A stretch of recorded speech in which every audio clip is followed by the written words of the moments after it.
Mr. Muhammad Yamin. Inilah biografinya.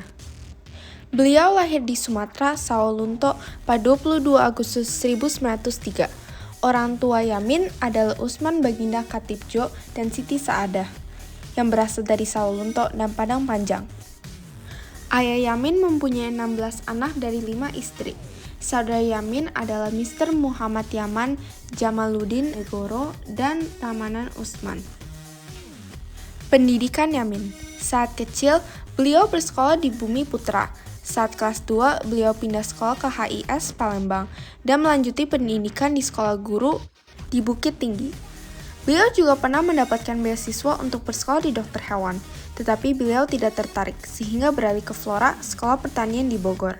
Tetapi ternyata beliau tidak bertahan lama. Beliau pun berpindah ke sekolah AMS di Yogyakarta.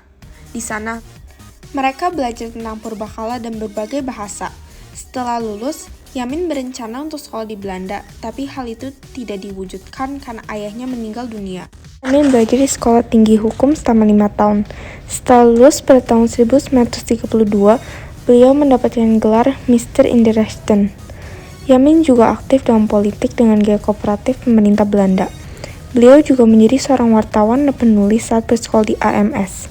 Setelah lulus sekolah hukum, beliau menjadi pengajar di sekolah jurnalistik dan pengetahuan umum yang diberikan usaha Persatuan Jurnalistik di Indonesia. Kegemaran Yamin adalah membaca, dan itu membuat beliau bisa berbahasa Melayu. Beliau juga gemar menulis. Dahulunya ditulis dengan tangan sebelum berpindah ke mesin ketik. Saat di Jawa, tulisannya pun mulai dipublikasi. Pada tahun 1922, Yamin muncul pertama kali sebagai penyair dengan puisi Tanah Air.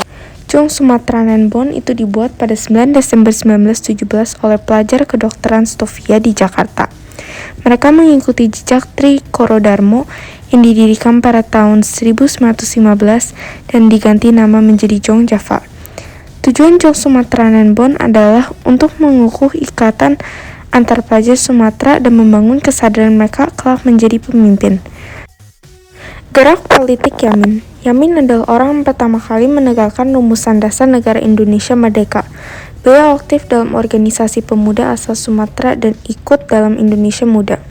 Beliau pernah menjadi ketua Jong Sumatranen Bon.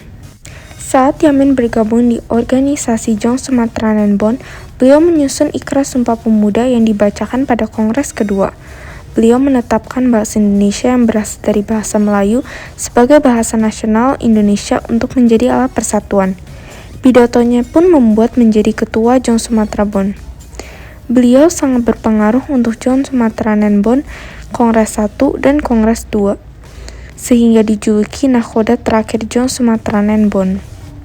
Yamin juga tercatat sebagai anggota Partindo, dan setelah Partindo bubar, beliau membuat Gerakan Rakyat Indonesia.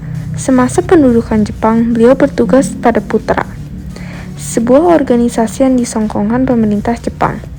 Pada tahun 1945, beliau terpilih menjadi anggota BPUKI. Pancasila adalah rumusan dasar negara yang dicetus dalam sidang BPUKI. Muhammad Yamin memberi gagasannya secara lisan dan juga secara tertulis. Setelah Soekarno menjadi presiden, Yamin memiliki beberapa jabatan penting. Saat sedang menjabat di Menteri Kehakiman, Yamin membebaskan tahanan yang dipenjara tanpa proses pengadilan. Tapi karena hal tersebut, beliau dikritik DPR dan beliau bertanggung jawab atas hal tersebut. Lalu saat mengajar di Menteri Pengajaran, Pendidikan, dan Kebudayaan, Yamin banyak mendorong pendirian universitas negeri dan swasta. Yamin sendiri juga mendirikan beberapa universitas, salah satunya Universitas Andalas.